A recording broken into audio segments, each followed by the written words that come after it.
క్రమంగా విష్ణువు, సూర్యుడు, ప్రజాపతుడు, ఇంద్రుడు, అగ్ని, అధిదైవత, చక్షువు, జిహ్వ, ఘ్రాణం, త్వక్కు, శ్రోత ఇవి అధ్యాత్మ.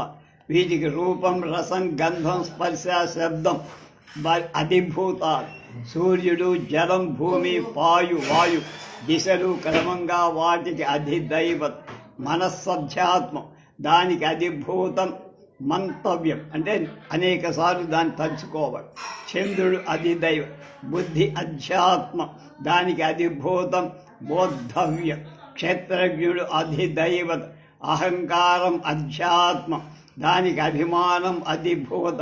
రుద్రుడు అధిదైవత, చిత్తం అధ్యాత్మం అని చెప్పబడు, దానికి అధిభూతాలు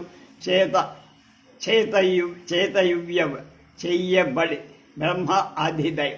ఆ తర్వాత మనోనిర్వికారానికి ప్రకృతి పురుషుల విధం ఎలగాలి. ఒక్క దీపంలో అనేకాలైన దీపాలు వ్యాపించే విధంగా ప్రకృతి బహుగుణ రూపాల్లో కనపడి. గుణాలు మూడింటిలో సత్వగుణం సంతోషం, ఆనందం, ఆరోగ్యం, అక్రోధం, ఆజ్యవం, శుద్ధి, ప్రకాశత, సుస్థిరత్వం, అహింస, నిర్మల, అలాగే వినీతి, లజ్జ, సత్యం, శౌచం, సమత, ఆచారం, అకార్పణ్యం, అపైశూన్యం, అకామవృత్తి. ఇక రజోగుణాలు నిగ్రహం, దర్పం, అభిమానం, కామం, క్రోధం, మత్సరం, కరుణ లేకపోవటం, భోగకాంక్ష, అహంకారం, ఉమ్మడి. అలాగే తమో గుణాలు అప్రకాశం, మోహం, బహుతరాయతం, వాదం, ప్రమాదం, మౌఢ్యం, మాంద్యం, మరణ, దుఃఖం, ప్రకృతి. ఈ గుణాలు తమ స్వభావం అవటం అంతరాత్మకి అనేక వికృతులు చేస్తాయి. పురుషుడు చైతన్యం, ప్రకృతి జడ కనుక ఆత్ముడు తన్ను ఎరిగితే అవ్యక్తం దగ్గరికి వెళ్ళ శాశ్వత నితాంతజనిదైన మాలాచ్యుత నగరంగని నిజ ప్రకాశ స్థితి చేత అక్షరుడవుతాడు. పురుషుడు ప్రకృతిలో, ప్రకృతి పురుషులో నిలుస్తాడు. అయినా పురుషుడు జలమత్స్యాలు, ఉదుంబర మసకాలు సంగమించిన రీతి నుండి ప్రకృతి వికృతి పొంద. అంతరాత్మ ప్రకృతిని పొందిన జలాలలో ఉండి జలం చేత అంటని కమలాలలాగా వికారం పొందకుండా ఉండి. దీనినే సాంఖ్యానుభవం అంట. సాంఖ్యం వేరు, యోగం వేరని అంటారు, కానీ రెండూ ఒకటి. ప్రాణాయామంలో చిత్తం, తనువు, శుద్ధత సహింపగా, ఇంద్రియాలు మనస్సులో, మన అహంకారంలో, అహంకారం బుద్ధిలో, బుద్ధి ప్రకృతి కలుపక ధ్యాన తత్పరత సిద్ధి. ధ్యాన తత్పరుడైన ఆత్ముడు నిత్యానంద సత్య శుద్ధ జ్ఞానమయుడై శివుణ్ణి పొందగలుగుతాడు. ఈ ప్రకారం యాజ్ఞవల్కుడు జనకుడికి అనేక విషయాలు బోధి. విశ్వావసు యాజ్ఞవల్కుడు చెప్పిన తత్వం. ఒకసారి విశ్వావసుడనే గంధర్వేశ్వరుడు యాజ్ఞవల్కుడి దగ్గర వచ్చి అతని చేత సత్కారం పొంది విశ్వాలు, మిత్రాభరుణాలు, జ్ఞానజ్ఞేయాలు, తపోతపాలు, సూర్య అతిసూర్య, విద్య అవిద్య, వేద్య అవేద్య, అచలాచలాలు అనేవి చెరుపమని కోరితే యాజ్ఞవల్కుడు సావధానుడుగా వినమని చెప్పి మొదలుపెట్టి, గంధర్వరాజ, విశ్వమనగా భూత భవిష్యత్ తరమై వ్యక్తావ్యక్తమైన నామకంతో ప్రకృతే సుమా. నిర్గుణైన పురుషుడే విశ్వం. మిత్రావరుణ్ పురుష ప్రకృతి. జ్ఞానజ్ఞేయ తపోతపాలు, సూర్యాది సూర్యులు కూడా ప్రకృతి పురుషుడు.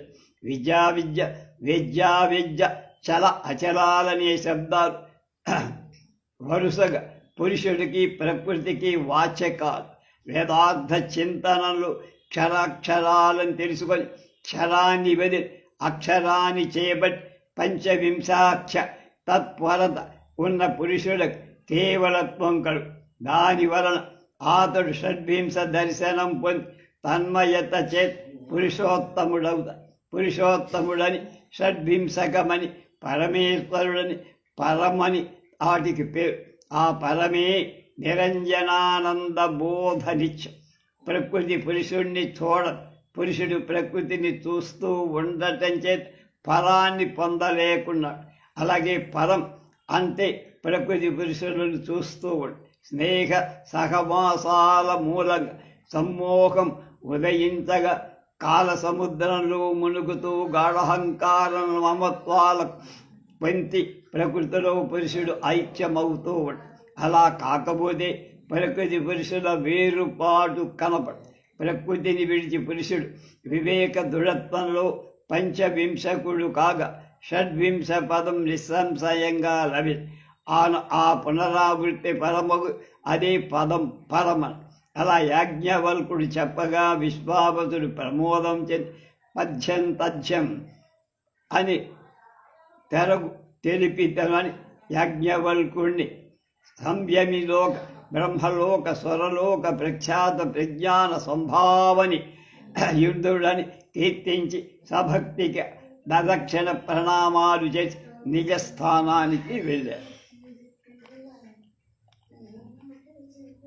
యాజ్ఞవల్కుడి వివాహ వృత్త.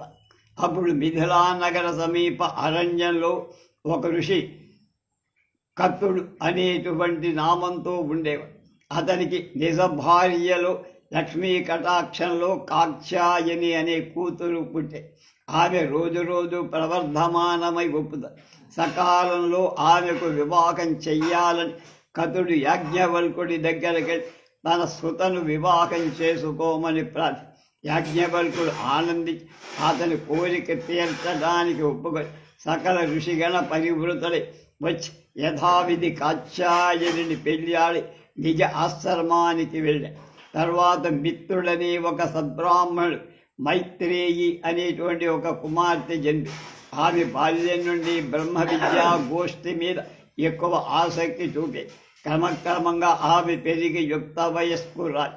అప్పటికి ఆమె తన బంధువులందరూ యోగేశ్వరి అయిన గార్గి అని విఖ్యాతమని నా శిక్ష పొందింది గార్గి దగ్గర. తర్వాత జనక రాజర్షి సభలో పండిత అఖండులు అందరినీ ఓడి గార్గితో వాదించి జయించి మహాకీర్తి పొందింది.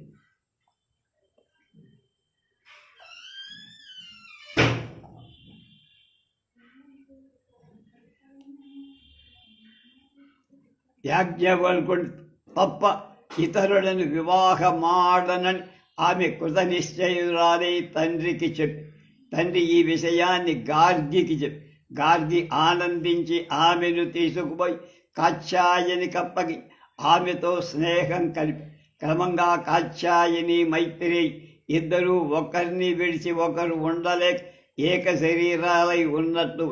ఆ సమయంలో కనిపెట్టిన కాత్యాయనికి మైత్రేయి కోరిక చెప్పారు.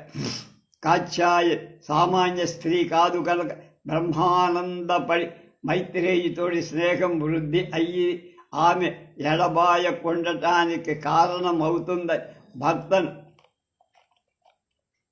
బతిమాలి ఒక వరం కోరి అదే పని దైవరాతుడు అడగ మైత్రేయిని వివాహం చేసుకోమని బ్రహ్మరాజు కాత్యాయని అనసూయకును మైత్రేయి భక్తి తాత్పర్యాలకు మెచ్చి ఆమెను కూడా పిలిచారు. ఆమె భర్తలో నిరంతరం బ్రహ్మ విద్యా గోష్ఠి చేస్తూ సపర్యలు అతనికి ఇస్తుంది, సంతోషిస్తుంది. కాలక్రమంలో యాజ్ఞవల్కుడు కాత్యాయని చంద్రకాంతుడు మహామేఘుడు విజయుడు అనే ముగ్గురు కొడుకులు పుట్టి యాజ్ఞవల్కుడు యోగీంద్ర పట్టాభిషేకం పొందటం.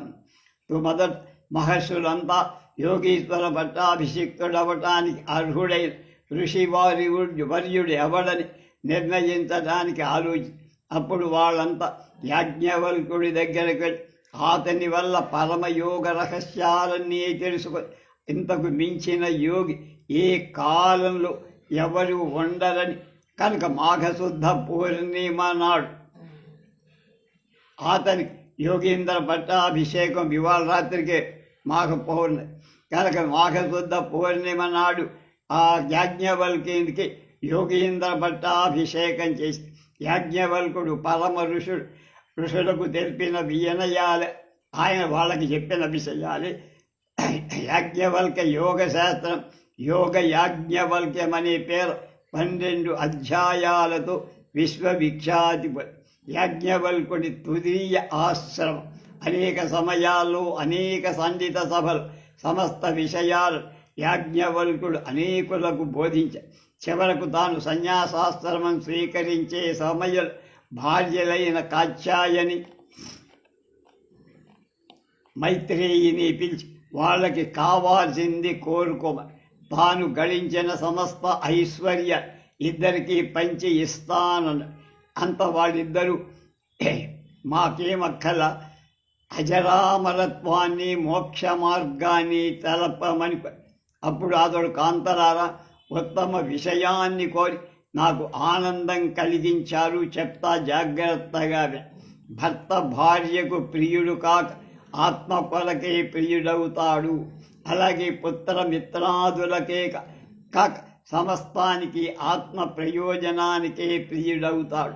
అందుచేత ఆత్మం అనేది చూడతగింది, వినదగింది, మననం చెయ్యదగింది, ధ్యానింపాల్సింది. దానివల్ల సమస్తం ఎరగటమే అవుతుంది. అద్వితీయమైన పరమాత్మే సకలానికి కారణం. వేదశాస్త్రాదులన్నీ ఆ పరమాత్మ యొక్క నిట్టూర్పులు. ఆత్మ భూతం నుండి పుట్టి దానినే అనుసరి మరణాన్ని పొందుతుంది. ఆత్మ జ్ఞానోదయానికి పూర్వం విశేష జ్ఞానం కలిగి మరణం తర్వాత భేద విషయ సూచకం లేక బ్రహ్మ మాత్రమై అజ్ఞానం చేత ఆత్మకు దేహేంద్రియాత్మకమైన జీవభావం కలిగి అది జ్ఞానం చేత నశింపగా లేకపోయింది అయిపోయింది. అంటే రేవి లేక మిగిలిపోయింది. విజ్ఞాన సమన్వయ రూపమైన ఆత్మ అనాశనం లేదు. ఇది కాదు నేతి అనే సర్వ నిషేధాలతో నిశ్చయింపబడిన ఆత్మ మమకారం లేది.